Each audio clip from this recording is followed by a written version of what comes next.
அண்ணாமலை மாமா அப்படின்னு கூப்பிடுறியா? அண்ணாமலை மாமான்னு கூப்பிடுங்க.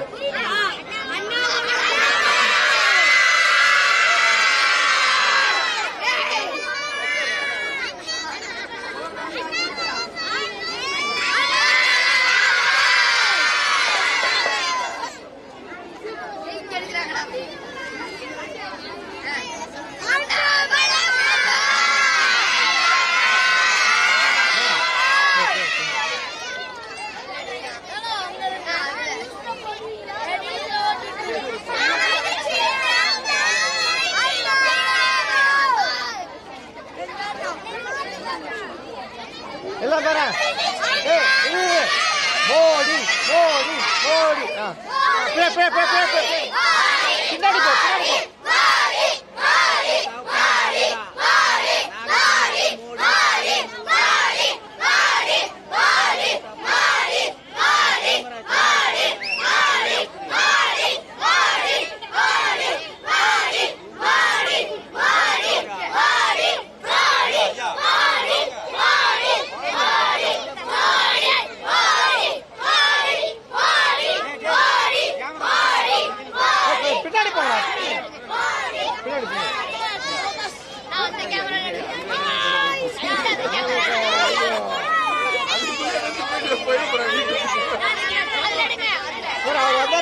மாமா மாமா மாமான்னு கூடுங்க.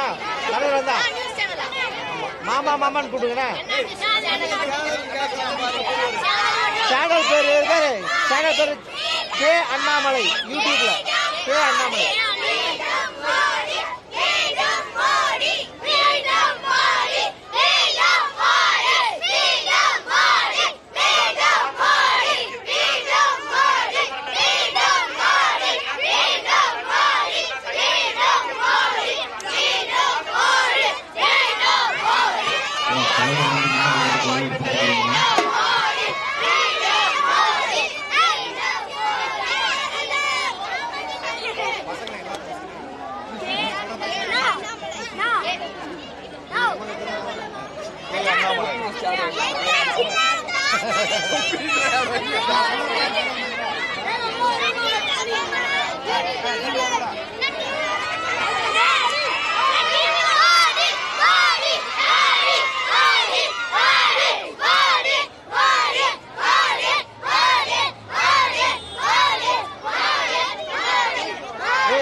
மாமா மாமான்னு கூப்பிடுங்க, மாமா மாமான்னு கூப்பிடுங்க.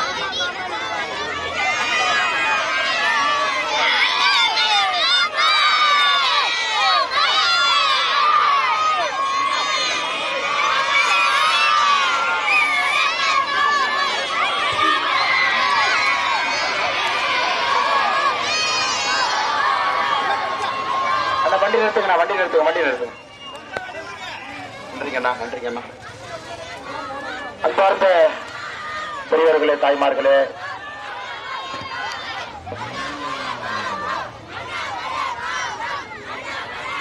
தங்கம் நன்றி, தங்கம் நன்றி, தங்கம் தேங்க்யூ குட்டி, ரொம்ப நன்றி குட்டி. அன்பார்ந்த பெரியவர்களே, தாய்மார்களே, அன்பிற்குரிய சகோதர சகோதரிகளே, உங்கள் எல்லோருக்கும் கூட முதல்ல ஒரு பெரிய நன்றியை தெரிவித்துக் கொள்கின்றேன். காரணம், நாங்கள் காலம் தாமதமாகி 3 மணி நேரம் தாமதமாக வந்தாலும் கூட அன்போடு அரவணைப்போடு ஒரு பெரிய ஆசீர்வாதத்தோடு எங்களை வரவேற்று நாங்கள் பார்த்துக் கொள்கின்றோம். நிச்சயமாக 2024 தேர்தலில் தமிழகத்திலே மாற்றல் வந்தே தீரும் என்பதிலே உறுதியாக நீங்க இருக்கிறீங்க. 10 ஆண்டு காலமாக நல்லாட்சி கொடுத்துக் கொண்டிருக்கக்கூடிய பாரத பிரதமர் நரேந்திர மோடி அவர்கள் 3வது முறையாக ஆட்சி கட்டில் அமரப் போறாங்க என்பது நமக்கு தெரியுங்க ஐயா. அதே நேரத்தில் இன்னொரு விஷயத்திலும் தெளிவாக இருக்கின்றீர்கள். உங்களுடைய வீட்டு பிள்ளை, உங்கள் அன்பு தம்பி அண்ணாமலை இந்த கோயம்புத்தூர் பாராளுமன்ற தேர்தலில் வெற்றி பெற செய்ய வேண்டும் என்பதிலும் நீங்கள் உறுதியாக இருக்கிறீர்கள். குறிப்பாக நம் ஊருடைய பிரச்சனைகளுக்கெல்லாம் ஒரு தீர்வு மோடி அவர்கள் 3வது முறையாக ஆட்சி அமைப்பது, ஒரு பலம் பொருந்திய மோடி அவர்கள் இருக்கும் பொழுது அவர்களை பயன்படுத்தி நம் ஊரில் இருக்கக்கூடிய எல்லா பிரச்சனைகளுக்கும் கூட ஒரு தீர்வை ஏற்படுத்த வேண்டும் என்பது. ஐயா, இன்னைக்கு ஒரு பாராளுமன்ற உறுப்பினருடைய வேலை என்ன? எம்எல்ஏ வேலை என்ன? பஞ்சாயத்து தலைவர் வேலை என்ன? தமிழ்நாட்டில் பார்த்தாங்க எல்லா தேர்தலுக்கும் ஒரே பிரச்சாரம் தான் பண்ணுவாங்க. எம்பி தேர்தலுக்கு அதே பிரச்சாரம், எம்எல்ஏ தேர்தலுக்கு அதே பிரச்சாரம், எம்பி தேர்தலுக்கும் பஞ்சாயத்து தேர்தலுக்கும் அதே பிரச்சாரம். பாராளுமன்ற தேர்தல் உங்களுக்கு தெரியும், நாட்டினுடைய பிரதமராக யார் வர வேண்டும் என்பதற்காக நடக்கக்கூடிய தேர்தல். இந்த நாட்டை யார் வழிநடத்த வேண்டும், எப்படிப்பட்ட வலிமையான ஒரு மனிதர் அமர்ந்திருக்க வேண்டும், எப்படிப்பட்ட ஒரு வல்லரசு நாடாக இந்தியாவை உருவாக்க வேண்டும், யார் அதற்கு பொருத்தமாக இருப்பார். பிரதமராக வர வேண்டும் என்றால் சில தகுதிகள் இருக்கணும். எனக்கு நீங்களே ஒரு 2 நிமிஷம் யோசிச்சு பாருங்க. கண் முன்னாடி இருக்கக்கூடிய எல்லா வேட்பாளர்களும் யோசிச்சு பாருங்க. அரவிந்த் கெஜ்ரிவால், மம்தா பானர்ஜி, ஸ்டாலின் ஐயா, எல்லாத்தையும் யோசிச்சு பாருங்க. லல்லு பிரசாத் யாதவ், ஃபரூக் அப்துல்லா, யாரெல்லாம் வர முடியும்? உத்தவ் தாக்கரே, சரத் பவார், நிதிஷ்குமார், இவங்களாம் இந்தியாவில வேறு வேறு பகுதியில் இருக்கிறாங்க. நீங்க சொல்லுங்க, யாராவது இந்த பிரதமர் நாற்காலிக்கு பொருத்தமாக ஒருவர் இருக்கிறார்? நீங்க சொல்லுங்க. யார் இல்லைங்க ஐயா. ஒரே ஒரு மனிதர் கண்ணு கெட்டிய தூரம் வரை இருக்கக்கூடியவர் பாரத பிரதமர் நரேந்திர மோடி அவர்கள் மட்டும்தான். அதனால்தான் இந்த 2024 தேர்தலை பொறுத்தவரை, இந்த 2024 தேர்தலை பொறுத்தவரை நம்முடைய அன்பு சகோதர சகோதரிகள், பெரியவர்கள், தாய்மார்கள், நாம எல்லாம் ஓட்டு போடுறதுக்கு முன்னாடியேங்க பிரதமர் யார் என்பதை முடிவு செய்து விட்டோம். நாம் இந்த ஓட்டிங்கிறது ஒரு ஃபார்மாலிட்டி தானே. மோடி தான் வரணும். முழு இந்தியா திரண்டு நிற்கிறது. மோடி 400 பாராளுமன்ற உறுப்பினர்களை தாண்டி வர வேண்டும். அதிலும் உறுதியாக இருக்கின்றோம். வலிமையாக மோடி வரணும், அதிலும் உரிமையா இருக்கணும். 2014 தமிழகத்திலிருந்து 2 எம்பிக்கள் மோடி கொடுத்தோம். அப்போ அதே வேலையை தமிழ்நாட்டுக்கு செஞ்சாருங்க. 2019 எந்த எம்பி கொடுக்கல, கூட்டணியிலிருந்து ஒருத்தர் போனாங்க. அப்போ அதே வேலையை செஞ்சார். மோடியை பொறுத்தவரை தமிழகத்திலிருந்து எம்பி சென்றாலும் எம்பி செல்லாவிட்டாலும் தமிழகத்திற்கு செய்ய வேண்டிய தன்னுடைய கடமையாக செஞ்சுக்கிட்டே இருக்காருங்க. அதையும் நீங்க பார்த்திருக்கிறீங்க. ஆனா இன்னைக்கு ஐயா, நாம் இந்த விபரீத முடிவை எடுப்பதற்கு நாம் யாரும் தயாராக இல்லை. மோடி அவர்கள் தான் வரப்போகின்றார்கள் என்று தெரிந்த பிறகு மோடியை எப்படி பயன்படுத்துவது என்று யோசித்தால் அது புத்திசாலித்தனம். மோடி வந்துட்டார், மோடி தான் வரப்போறார். மோடி ஐயாவுடைய கட்சியை சார்ந்தவர்கள் பாராளுமன்ற உறுப்பினராக இருக்கும் பொழுது நம்முடைய பிரச்சனைக்கு ஒரு தீர்வு கிடைக்கும். இன்னைக்கு பாருங்க ஐயா, இந்த பொன் நகர்ல எவ்வளவு கொடுமை பாருங்க. 35 ஆண்டுகளாக 52 வீட்டுக்கு பட்டாயம். எங்க போய் சொல்றது? அலுவலதா, தலையை போய் எங்கேயும் இடிச்சுக்கிறதா, மண்டை போய் உடைச்சுக்கிறதா? 35 ஆண்டுகளாக 52 வீடுகளுக்கு பட்டா இல்லை. 35 ஆண்டுகள். இப்ப என்ன ஆகுதுன்னா, அண்ணன் என்னை பிடிச்சுக்கிட்டாரு. நான் வரும்போது குறிப்பு எழுதிட்டு வந்தேங்க ஐயா. நான் வரும்போது குறிப்பு எழுதிட்டு வந்தேன். பொன்னகர்ல அது பேசணும்னு குறிப்பு எழுதிட்டு வந்தேன். இன்னைக்கு வரும்போது என்னை பிடிச்சார். அண்ணே, எனக்கு நீ பட்டாவே கொடுக்கல, நீ எதுவும் ஊருக்குள்ள வர்றேன். இவர் நியாயமா யாரை தடுத்து நிறுத்தணும்? திமுக காரங்களை தடுத்து நிறுத்தணும். பட்டா கொடுக்கறது நானா? பட்டா கொடுக்கிற இலாக்கா எங்க கையில இருக்கா? இல்ல நான் முதலமைச்சராக இருக்கின்றேனா? இல்லது நான் அமைச்சரா? இல்லது நான் எம்எல்ஏவா? ஐயா, 35 ஆண்டுகளாக அடிப்படை பிரச்சனைக்கு தீர்வு இல்லைங்கம்மா. நீங்க புரிஞ்சுக்கணும். ஒரு பஸ் வசதி, குறைந்தபட்சம் ஒரு பஸ் விடுங்க. அம்மா நான் சொல்லட்டுங்களா? திராவிட முன்னேற்ற கழகம் ஆட்சிக்கு வந்த பிறகு தமிழகத்திலே 16,000 பேருந்துகள் நிறுத்தப்பட்டிருக்கிறது. 16,000 பேருந்துகள். டிவியில நான் பிரஸ் மீட் எல்லாம் கொடுப்பதை நீங்க பாப்பீங்களான்னு தெரியல. 8,000 பேருந்துகள் சென்னையில மட்டுமே நிறுத்தப்பட்டிருக்கிறது. 16,000 பேருந்துகள் தமிழ்நாட்டில். ஏங்க ஏன் நிறுத்தி இருக்கிறாங்க? கொடுப்பதற்கு பணம் இல்லை. லாஸ்ல போயிட்டு இருக்கு. லாஸ்ல போயிட்டு இருக்கு. கொடுக்கறதுக்கு பணம் இல்லைங்க. பேருக்கு 2 வண்டி அப்படியே ஓட்டிட்டு இருக்காங்க. அந்த வண்டிக்குள்ள ஏறினீங்கன்னா எப்ப படிக்கட்டு இழுந்தி விடும், எப்ப என்ன ஆகும், மழை பெஞ்சா கூரைக்குள்ள எப்ப தண்ணி வரும், ஆண்டவனுக்கு தான் வெளிச்சம். இதுக்கெல்லாம் கேட்டா முதலமைச்சர் ஒரு பேர் சொல்றாரு. இது பேர் தான் திராவிட மாடல். இது பேர் திராவிட மாடல். அதனால அன்பு சகோதர சகோதரிகள் தான் ஒரு விஷயம். அண்ணா, நீ ஒரு நிமிஷம் அமைதியா இருக்கு தம்பி. ஒரு நிமிஷம் நீங்க அமைதியா இருக்கு. உங்களுக்கு தீர்வு வேணுமா? சண்டை போடுறீங்களா? சண்டை போடுறீங்களா? தீர்வு வேணுமா? தீர்வு வேணுமா? சண்டை போடுறீங்களா? நீங்க ஏதோ ஒரு முடிவு சொல்லுங்க. தீர்ப்பு வேணுமா? சண்டை போடுறீங்களா? ஒரு நிமிஷம் அமைதியா இருக்கு. எனக்கு அன்பு சகோதர சகோதரிகளே, நீங்கள் அதை புரிந்து கொள்ள வேண்டும். 35 ஆண்டுகளாக 35 அண்ணா எதுவும் பண்ணாதீங்க. அண்ணா எதுவும் பண்ணாதீங்க. அண்ணா அமைதியா இருக்கு. அக்கா அக்கா அக்கா அண்ணா அண்ணா அண்ணா அண்ணா அண்ணா எதுவும் பண்ணாதீங்க. எல்லாம் அமைதியா இருங்க. எல்லாம் அமைதியா இருங்க. அண்ணா அமைதியா இருங்க. அண்ணா அமைதியா இருங்க. தம்பி, நீங்க பேசாம நான் சொல்றதை கேளுங்க. நான் தீர்வு கொடுக்குறேன். தம்பி தம்பி நான் சொல்றதை மட்டும் கேளுங்க. தம்பி இங்க திரும்பி பாருங்க. ராஜா திரும்பி பாருங்க. 5 நிமிஷம் அண்ணாமலை என்ன சொல்றதை நீங்க கேட்கணும். அண்ணாமலை என்ன மரியாதை இருக்கா? 35 வருஷமா உங்களுக்கு யாரும் செய்யல. இப்ப நான் செஞ்சு கொடுக்கறேன்னு உங்களுக்கு உறுதிமொழி கொடுக்க போறேன். நீங்க 5 நிமிஷம் கேட்கணும். எப்படி செஞ்சு கொடுக்குறேன்னு சொல்ல போறேன். நீங்க 5 நிமிஷம் கேளுங்க. நான் சொல்றதை மட்டும் கேளுங்க. எதுவும் பேசாதீங்க. சொல்றதை மட்டும் கேளுங்க. நான் சொல்லி திருப்தி இல்லைன்னா சண்டை போடுங்க. தம்பி அண்ணா அவர் எதுவும் பண்ணாதீங்க. அண்ணா ராஜா அவர் கொஞ்சம் பார்க்க விடுங்க. 5 நிமிஷம் நான் சொல்றதை மட்டும் நீங்க கேட்கணும். ஓகே? நான் சொல்றது சமாதானம் இல்ல, சட்டையை வந்து பிடிங்க. அது வரைக்கும் அமைதியா இருக்கணும். அது வரைக்கும் அமைதியா சொல்றது. அன்பு சகோதர சகோதரிகளை, இந்த 35-40 ஆண்டுகளாக அரசியல் இப்படியே போயிருச்சு. இப்ப தமிழ்நாட்டுல புதுசா ஒண்ணு ஆரம்பிச்சிருக்கானுங்க. தேர்தல் நேரத்துல ஓட்டுக்கு பணம் கொடுத்தா ஓட்டு போட்டுருவாங்க. அதுக்கப்புறம் நான் போய் கேட்டா என்ன சொல்லுவாங்கன்னா, நீ தான் பணம் வாங்கிட்டு ஓட்டு போட்டேன், எது கேட்கிற? இதை திருவண்ணாமலையில கண்கூடாக பாத யாத்திரையில நான் பார்த்தேன். 234 தொகுதியும் பட்டி தொட்டி எல்லாம் நடந்தது. அண்ணே பண்ணாதீங்கண்ணே, நம்ம கட்சிக்கு மத்த கட்சிக்கு வித்தியாசம் இருக்குண்ணே, அப்படி பண்ணாதீங்கண்ணே, அந்த தம்பி என்னை பார்க்க விடுங்கண்ணே, அண்ணே திமுக மாதிரி பண்ணாதீங்க, அந்த தம்பி ஜனநாயகத்துல என்கிட்ட பேசட்டும், அண்ணே அண்ணே அண்ணே. ஐயோ, அந்த தம்பி கூட்டுவாங்க ஒருத்தர். பரவாயில்ல, அவர் என்னவா இருந்தாலும் பரவாயில்ல நிக்கட்டும்.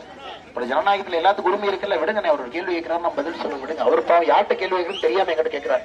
ஐயோ அப்படி பண்ணாதீங்கண்ணே அப்படி. ஐயோ அண்ணா யாராச்சும் போய் கூட்டிட்டு வாங்கண்ணே. பரவாயில்ல, ட்ரிங்க்ஸ் போட்டிருக்காரு, ட்ரிங்க்ஸ் போடல விடுங்க, ட்ரிங்க்ஸ் போட்டாலும் அவர்கிட்ட பேசுறது விடுங்க, நீங்க ஜஸ்ட் முன்னாடி நிறுத்துங்க. அன்பு சகோதர சகோதரிகளை, இது 35 ஆண்டுகளாக இது போல பிரச்சனை பண்ணீங்க. இன்னைக்கு நாம் தடுமாறி கொண்டு நிற்கின்றோம். தண்ணி பிரச்சனை, குடிநீர் தட்டுப்பாடு, விவசாயிகளுக்கு பிரச்சனை, நீர் மேலாண்மை பிரச்சனை. நான் உங்கள் முன்னால் நின்று கொண்டிருப்பது தீர்வுக்காக நின்று கொண்டிருக்கின்றேன். நான் முதல் நாளே கோயம்புத்தூருக்கு வரும்போது சொல்லிட்டு தாங்க ஐயா வேட்பாளரா வந்தேன். ஓட்டுக்கு 1 ரூபா கொடுக்க மாட்டேன், எனக்கு கொடுக்கறதுக்கு என்கிட்ட பணம் இல்லை. அது முதல்ல. எங்கிட்ட அன்பு இருக்கு, கடினமான உழைப்பு இருக்கு. இந்த 2 நான் கொடுக்கிறேன். அமைதியா இருக்கிறேன். 24 மணி நேரம் வேலை செய்ய சொல்லுங்க, வேலை செய்யறேன். 24 மணி நேரம் அண்ணாமலைன்னா நீங்க வேலை செய்யுங்க, செய்யறேன். அன்பு அள்ளி கொடுங்க. இது 2 மட்டும் தாங்க எங்கிட்ட. ஏன்னா நான் ஒரு காவல்துறை அதிகாரியா 10 வருஷம் மாச சம்பளம் வாங்கினவன், பட்ஜெட் போட்டு வாழ்த்தவன். ஐயோ அண்ணா ஒரே நிமிஷம் இருங்க, நான் சொல்லிடுறேன். அதனால எங்கிட்ட அதை தாண்டி எல்லாம் ஒண்ணு இல்லைங்க. நான் இன்னைக்கு உங்கள்கிட்ட கேட்கறது வளவல கொல நான் பேச விரும்பலைங்க. நம்பிக்கையை கேட்கறேன், நம்பிக்கையை மேல வைங்க, அவ்வளவு. நம்பிக்கையை மேல வைக்கணும். அண்ணே யாராருக்கும் ஓட்டு போட்டு பார்த்தாச்சுனே, ஒரு முறை உங்களுக்கு கொடுக்கலானே, தாமரை சின்னத்துல பாத்துருவானே, ஊர் பிரச்சனை தீர்க்கிறீங்களா? இதைத்தான் அந்த தம்பி கிட்ட நான் கேட்க வந்தேன். அந்த தம்பி கிட்ட நான் கேட்க வந்தது, ஒரு முறை நீங்க வாய்ப்பு கொடுங்க, தாமரை சின்னத்துல மாற்றம் என்பது நிச்சயமாக கொண்டு வருகின்றோம். பட்டா பிரச்சனையிலிருந்து, ரோட்டு பிரச்சனையிலிருந்து, உங்களுக்கு தேவையான பிரச்சனையில இருந்து. அண்ணா ஞாயிற்றுக்கிழமை அப்படி பண்ணாதீங்கன்னா, இதனாலதான் நான் டாஸ்மார்க்கு 3 தலைகீழா நின்று இருக்கிறேன். கடந்த 2 வருட காலமாக தலைகீழா நான் நிற்பது, ஊருக்குள்ள பிரச்சாரம் பண்ண முடியலைங்க. நான் ஞாயிற்றுக்கிழமை சாயந்தரம் வர்றதுக்கு எனக்கு பயமா இருக்கு. தலைகீழாக 2 வருட காலமாக நான் நிற்பது. 54,000 கோடி டாஸ்மாக்ல இருந்து வருமானம். ஒரு ஜனநாயகத்துல பேசக்கூட முடியலைங்க, பேசக்கூட முடியல. தன்மை இல்லாம நிறைய பேர் இருக்கிறாங்க. அது பார்ப்பதற்கு ரொம்ப வருத்தமா இருக்கு. எங்க கொண்டு போய் இந்த கிராமத்தை நிறுத்தி வச்சிருக்காங்க பாருங்க. எப்படி இருந்த நாட்டை இன்னைக்கு எப்படி இந்த கிராமத்தை கொண்டு போய் நிறுத்தி வச்சிருக்காங்க பாருங்க. ஆனா நான் உங்கள்கிட்ட வைக்க வேண்டிய ஒரே ஒரு வேண்டுகோள், நீங்க கூட நெல்லுங்க. நான் கொஞ்சம் காட்டமா தாங்க இருப்பேன். எனக்கு சாஃப்ட் பாலிடிக்ஸ்ல வராதுங்க ஐயா. Very aggressive. ஊழலுக்கும் லஞ்சத்துக்கும் எதிராக யாரையும் நான் விட மாட்டேங்க. ரொம்ப அக்ரெசிவா தான் பேசுவேன். ஸ்மூத்தாலாம் நான் அரசியல் பண்ணவே மாட்டேங்க ஐயா. குடும்ப ஆட்சிக்கு நான் முழுவதும் எதிரி, அதுலயும் மாட்டுக்கிறது எதுவும் இல்லைங்க ஐயா. கொஞ்சம் ரஃப் அண்ட் டஃப் தாங்க ஐயா. ரஃப் அண்ட் டஃபா இல்லைன்னா தமிழ்நாட்டுல மாற்றம் வராதுங்கம்மா. மாற்றம் வரா. தலையில மிளகா அரைச்சு ஓரத்து உட்கார வச்சிருவான். இதை 70 வருஷமா பார்த்து ஓட்டு போட்டு நம்முடைய கைரேகை தேஞ்சதான் மிச்சம். அதனால இளைஞர்கள் பெரும் நம்பிக்கையோடு வந்திருக்கின்றார்கள் என்றால் எனக்கு தெரியலீங்க. அவர்களுடைய கடைசி நம்பிக்கை இந்த அண்ணாமலை என்று நினைக்கின்றார். பார்க்கிறவர் 2024 களத்தில் இறங்கி பார்க்கிறவர் 2 மாற்றம் இப்ப இல்லை என்றால் எப்பவும் இல்லை என்பதில் உறுதியா இருக்கிறார். அவள் அன்பு சகோதர சகோதரிகளே, இந்த 52 வீடு பட்டா சண்டை போடணுங்க. அதுக்கு நீங்க அதிகாரம் எனக்கு கொடுக்கணும். நம்ம சீஃப் செக்ரட்டரி பிடிச்சி இழுத்துட்டு வந்துடும். ஏன் பட்டா கொடுக்க மாட்டேங்க? நீ மட்டும் பட்டா இருக்கிற கவர்மெண்ட் குவார்டர்ஸ்ல 2 லட்சம் ரூபாய் வாடகைக்கு சீஃப் செக்ரட்டரி நீ குடியிருப்பேன். என்னுடைய சொந்தங்கள் பட்டா இல்லாம ரோட்ல இருக்கிறோம். போய் கேட்கறதுக்கு ஆள் வேணும் இல்லைங்க. நான் கேட்பேன், எனக்கு பயம் கிடையாது. நான் போய் கேட்டு வந்துடுவேன். கேட்டு இழுத்துட்டு வந்துடுவேன். கலெக்டரா தான் இழுத்துட்டு வந்துடுவேன். நீ வந்து பாட்டு பட்டா கொடுத்துட்டு வீட்டுக்கு போ. மக்கள் வரிப்பணத்துல 2 லட்சம் ரூபாய் வாடகை இருக்கக்கூடிய வீட்டுல நீ தங்குவதற்கு முன்பு வட்டா போடு. அப்படித்தாங்க ஐயா பேசணும். என்னை வந்து அன்பார்ந்த சார் அவர்களே வணக்கம், நான் எம்பி ஆகி உங்களுக்கு கடிதம் எழுதுகின்றேன். நலம் அறிய வாவல். நீங்க நல்லா இருக்கிறீங்களா? இந்த ஊருக்கு நீங்கள் விசிட் செய்யவும். அதெல்லாம் ஒரு வெங்காயம் நடக்காதுங்க ஐயா தமிழ்நாட்டில். ஆணியா எடுத்தா மட்டும்தான் இங்க வேலை நடக்கும். இல்லாட்டி இவனுங்கெல்லாம் அப்படியே பணத்தை சம்பாரிச்சு கொள்ளையடிச்சு தேர்தல் நேரத்துல பணத்தை இறக்கி அப்படி பண்ணி வச்சிருக்கான். உங்களிடம் பொன்னகர்ல நான் வைக்கக்கூடிய அன்பான வேண்டுகோள், நம்பிக்கை தாங்க ஐயா. ஒரு நம்பிக்கை தான். அண்ணாமலை பேசியிருக்காரு, வந்திருக்காரு, ஒரு நம்பிக்கை, ஒரு தாமரை ஓட்டு போடும். மோடி ஐயா மேல வர்றாங்கன்னு சொல்லிட்டாரு. அண்ணாமலை என்ன மோடி ஐயா போய் செஞ்சிருவார். தண்ணி பிரச்சனைக்கு ஆனைமலை நல்லாறு திட்டத்தை ரெடி பண்ணி கொடுத்துருவார். விசைத்தரைக்கு 1 வருஷ காலம் டைம் கேட்டிருக்காரு, அதுக்குள்ள செஞ்சு கொடுத்துருவார். சோமனூர்ல ஜவுளி பூங்கா சொல்லியிருக்காரு, செஞ்சு கொடுத்துருவார். அந்த ஒற்றை நம்பிக்கையை நீங்கள் என் மேல் வைக்க வேண்டும் என்கின்ற ஒரு வேண்டுகோளை உங்கள் முன்னால் வைத்து பொன்னகரில் இருக்கக்கூடிய ஒரே திறன் நீங்க வந்திருக்கின்றீர்கள். உங்கள் எல்லோருக்கும் இந்த நேரத்தில் நன்றி கலந்த வாழ்த்துக்களை வணக்கங்களை தெரிவித்துக் கொள்கின்றேன். ஏப்ரல் 19ஆம் தேதி நம்முடைய சின்னம் தாமரை என்பதை மறந்து விடாது. வெற்றியின் சின்னம் தாமரை. என்ன நடந்தாலும் தாமரை, கொலுசு கொடுத்தாலும் தாமரை. காதுல நேற்று பாத்துங்க, 85 வயசுக்கு மேல பாட்டி ஓட்டு போடுறாங்கல்ல, ஒரு திமுக கார சுத்தினா பாட்டி தோடு போடுறேன் ஓட்டு போடும். அந்த வீடியோ பார்த்தா நீ தோடு கொடுத்தாலும் அண்ணாமலைக்கு தான் ஓட்டு. அதனால என்ன கொடுத்தாலும் நீங்க தாமரைக்கு இந்த முறை என்போடு நீங்கள் நிற்க வேண்டும். உங்களோடு அடுத்த 25 ஆண்டுகள் நான் நிற்பேன். அடுத்த தலைமுறை அரசியலை நான் கொண்டு வருகின்றேன் என்கின்ற உறுதியை உங்களுக்கு பொன்னகரில் நான் அளிக்கின்றேன். அதே போல என்னோடு இருக்கக்கூடிய அன்பு சகோதர சகோதரர்கள் நின்று கொண்டிருக்கின்றார்கள். அவர்கள் எல்லோருக்கும் நன்றி சொல்ல வேண்டிய நேரம். குத்துராஜ் அவர்கள், KP மகேஷ் அவர்கள், ரவி அவர்கள், சந்திரசேகர் அவர்கள், எனக்கு கண்ணு தெரியலீங்க,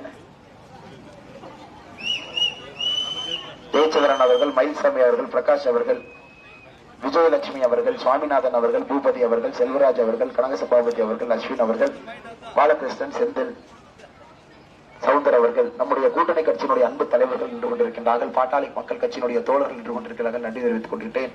அம்மா மக்கள் முன்னேற்ற கழகத்தினுடைய அன்பு சகோதரர்கள் நின்று கொண்டிருக்கின்றார்கள். அவர்களுக்கு நன்றி தெரிவித்துக் கொள்கின்றேன். 25 பாருங்க மகளிர் அங்கு முன்னாடி 25 மகளிர் அணி கட்சியில் இணைஞ்சாங்க. எல்லாம் தொழில் பண்றோம், இளம் பெண்கள் எல்லாம் தொழில் செய்யறாங்க, சின்ன சின்ன தொழில். அவர்கள் முடிவு செய்திருக்கின்றார்கள், நாம் பாரதிய ஜனதா கட்சியோடு நரேந்திர மோடியோடு இருக்க வேண்டும் என்று. அந்த உமாதேவி துரைசாமி அக்கா தலைமையில வந்த எல்லோருக்கும் இந்த நேரத்தில் நன்றி கலந்த வாழ்த்துக்களை வணக்கங்களை தெரிவித்து, அனைத்து இந்திய அண்ணா திராவிட முன்னேற்ற கழகத்திலிருந்து கட்சியில் வைத்திருக்கக்கூடிய KG அன்பு அவர்களுக்கு நன்றி தெரிவித்து, சண்முகவேல் மெல்ஸினுடைய அண்ணன் கோபாலகிருஷ்ணன் அவர்களுக்கும் நன்றி தெரிவித்து, இங்க இருக்கக்கூடிய எல்லா அன்பு தலைவர்களுக்கும் நன்றி தெரிவித்துக் கொள்கின்றேன். எங்கன்னா வேற ஏதாவது பேர் சொல்லணுமா? எல்லாரும் அடுத்த 12 நாட்கள் உங்கள் மீது நம்பிக்கை வைத்து விட்டு இங்கிருந்து செல்லுகின்றேன். தாமரைக்கு நீங்க ஓட்டு போடுங்க ஐயா.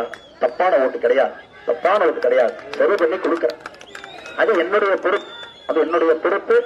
நிச்சயமாக 19ஆம் தேதிக்கு பின்னாடி மறுபடியும் ஊருக்கு ஒரு நாள் பகல்ல வர்றங்க, நல்லா உட்கார்ந்து பேசுவோங்க ஐயா. இவ்வளவு நேரம் பொறுமையாக 3 மணி நேரம் எனக்காக காத்திருக்கிறீங்க. தலை வணங்கி நன்றி சொல்லி இங்கிருந்து நான் கிளம்புகின்றேன். நன்றி, வணக்கம். சக்தி கேந்திரத்தினுடைய பொறுப்பாளராக இருக்கக்கூடிய அருமை சகோதரர் பிரகாஷ் அவர்கள் இங்க இருக்கிறாங்க. மிக